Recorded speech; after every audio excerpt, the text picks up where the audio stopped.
With Father's Day here to remind us just how much we care about our dads, we thought we'd take a look at an issue related to men. Prostate cancer is the second largest cause of cancer deaths in men in both America and the UK. The prostate is part of the male reproductive system and responsible for making seminal fluid, which turns out to be partly responsible for, you guessed it, creating you and everyone else. But with time and age, the cells in the prostate, like any other cells, can pick up defects which lead to cancer.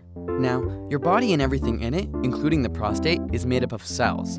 Normal behaving cells go through the cell cycle in which they grow and divide into duplicate cells through a process known as mitosis. But instead of just duplicating uncontrollably, there are numerous measures along the way to make sure these cells are healthy, functioning normally, and replicating at a controlled rate. For example, cells not only receive growth signals, they actually receive anti-growth signals to tell them when to stop growing altogether. On top of this, cells actually have a limited replicative capacity, meaning the more they replicate, the less chance they have to do it again.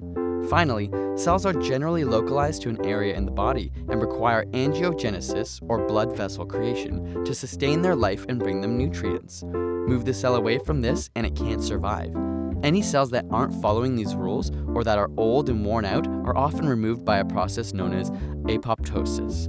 Apoptosis is the controlled destruction or breakdown of cells by the body. But every now and then, a mutation or error may occur which changes the cell's properties. For example, it may pick up the ability to ignore anti-growth signals in one generation, and later down the line, one of these cells may mutate to be able to evade apoptosis.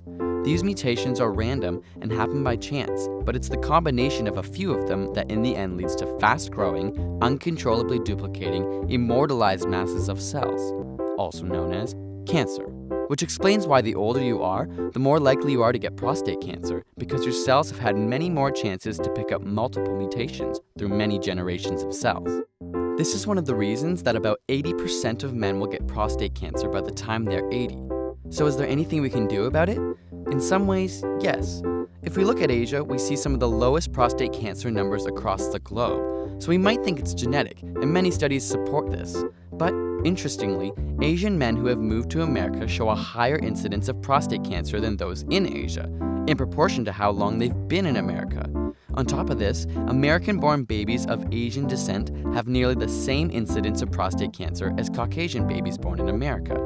This clearly illustrates that some of the contributing factors must be diet and lifestyle based. As it turns out, some studies have shown foods like soy, tomatoes, and fish may be partly responsible for this decrease, though there is still much debate. These foods, as well as a few chemicals and medications, all have properties which may aid in normal cell regulation or prevent cell damage and mutation. On the other hand, fatty foods have been noted as potential culprits towards many cancers. At the end of the day, even though there still remains uncertainty surrounding prostate cancer and how to prevent or treat it, education and understanding are of great value. So instead of giving your dad a card this Father's Day, grab a tomato in one hand, some soy in the other, and give him the greatest gift in life: knowledge. Because the more we encourage each other to learn and live a healthy and active life, the better off we'll be. And the more we think about how our conscious choices affect our lives now and later, the greater our quality of life can become. Happy Father's Day.